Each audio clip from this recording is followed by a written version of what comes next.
Assalamualaikum warahmatullahi wabarakatuh. Perkenalkan, kami dari kelompok 10 yang terdiri dari saya, Sri Ayu Monika, dan rekan saya, Eli Anissa, serta Adinda Julita Sari yang akan membahas tentang konseling Pancawastika. Baik, pemateri pertama akan dijelaskan oleh saya sendiri. Pengertian konseling Pancawastika. Konseling Pancawastika pertama kali diperkenalkan oleh Profesor Dr. Prayitno, Master Education of Science. Konseling ini lahir melalui perpaduan pendekatan-pendekatan konseling lainnya seperti konseling psikoanalisis klasik, konseling ego, konseling psikologi individual, konseling analisis transaksional, konseling self, konseling gestalt, konseling behavioral, konseling realistis, dan konseling rasional emotif.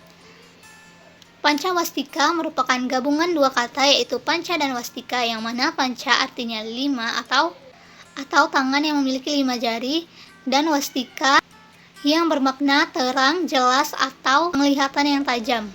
Apabila keduanya digabung, maka pancawastika adalah penggunaan 5 indera untuk memberikan penerangan pada klien sehingga konselor dapat melihat secara jelas berdasarkan keilmuan tentang apa sebenarnya masalah yang dialami klien. Nah, selanjutnya kita akan bahas tentang prosedur konseling Pancawastika. Dalam praktiknya, pelaksanaan konseling Pancawastika perlu mengikuti kaidah-kaidah sehingga tidak melanggar keilmuan dan kode etik dalam pelaksanaan pelayanan bimbingan konseling.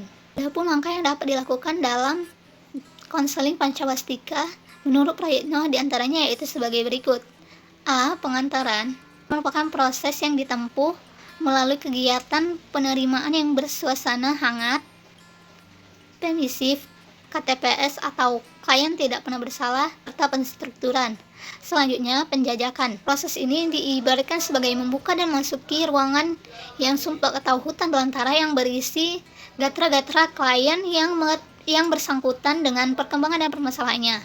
Kemudian, penafsiran dilakukan untuk penjajakan gatra-gatra, lalu dilanjut dengan pembinaan dilakukan melalui proses interpretasi, dan terakhir penilaian yang mengacu pada pemecahan masalah dan perkembangan klien secara menyeluruh. Demikian penjelasan dari saya. Materi selanjutnya akan dibawakan oleh Eli Anissa. Bismillahirrahmanirrahim. Perkenalkan, nama saya Eli Anissa dengan NIM 0306192143. Baiklah, di sini saya akan menjelaskan bagian C, yaitu mengenai tokoh konseling Pancawastika. Tokoh yang telah menghabiskan lebih dari setengah kehidupannya untuk selalu memberikan pengembangan dan eksistensi, bimbingan dan konseling, baik dalam ruang lingkup sekolah, masyarakat, bahkan seluruh latar kehidupan manusia. Beliaulah yang terlahir ke dunia dengan diberikan nama yaitu Prayitno. Prayit merupakan nama yang paling akrab dipanggil sejak kecil, merupakan salah satu anak bangsa yang telah banyak memberikan kontribusi terhadap perkembangan pendidikan di Indonesia, khususnya pada bimbingan konseling. Nah, nama lengkap beliau setelah mengikuti berbagai jenjang pendidikan yaitu menjadi Profesor Dr. EED, dilahirkan pada tanggal 21 Desember tahun 1940 di Desa Kidung di luar Kecamatan Sidareja. Bismillah. Baiklah, selanjutnya saya akan menjelaskan mengenai bagian D, yaitu refleksi terhadap tokoh konseling Pancawastika. Nah, kehadiran Profesor Dr. Prayitno menyisakan banyak pengalaman-pengalaman berharga bagi segenap aktivitas bimbingan dan konseling.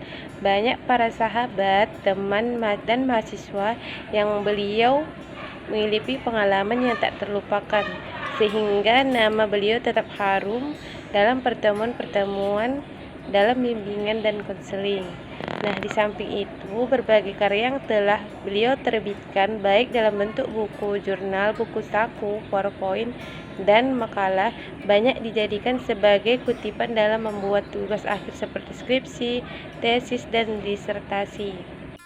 Pakar pendidikan, bimbingan dan konseling yang memiliki dedikasi tinggi selalu memberikan inspirasi serta terobosan-terobosan baru bagi perkembangan dunia pendidikan, khususnya bimbingan dan konseling. Menurut Hevi Carlina Marjo, MPD, Cons. tarik kesimpulan bahwasannya kehadiran beliau membawa banyak manfaat kepada semua orang.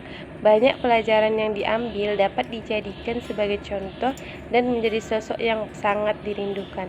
Sekian penjelasan dari saya kembalikan kepada moderator. Terima kasih kepada Saudari Eli Anissa. Materi berikutnya akan dijelaskan oleh Adinda Juwita Sari.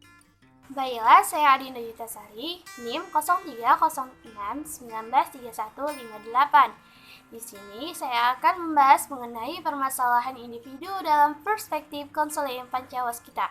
Yang pertama adalah ketakwaan yang terputus. Hidup tanpa memiliki keyakinan yang kuat tentang adanya Tuhan Sang Pencipta. Manusia sebagai makhluk religion harus senantiasa mengabdikan dirinya sebagai hamba dan selalu menjalankan perintahnya. Yang kedua adalah gizi yang rendah. Apabila individu tidak memiliki gizi yang cukup dalam tubuhnya, maka individu tersebut akan lemas sehingga tidak dapat melakukan sesuatu. Yang ketiga adalah pendidikan. Semakin tinggi jenjang pendidikan manusia, diharapkan akan menghasilkan sumber daya manusia yang berkualitas. Yang keempat adalah sikap dan perlakuan yang menolak dan kasar. Yang kelima adalah kondisi insidental yang merugikan. Kondisi insidental adalah keadaan yang tidak disangka-sangka terjadi pada waktu tertentu. Dan yang keenam adalah budaya yang terbelakang. Demikianlah presentasi dari kelompok 10 tentang konseling Pancawastika. Saya selaku moderator ambil undur diri. Sekian dan terima kasih.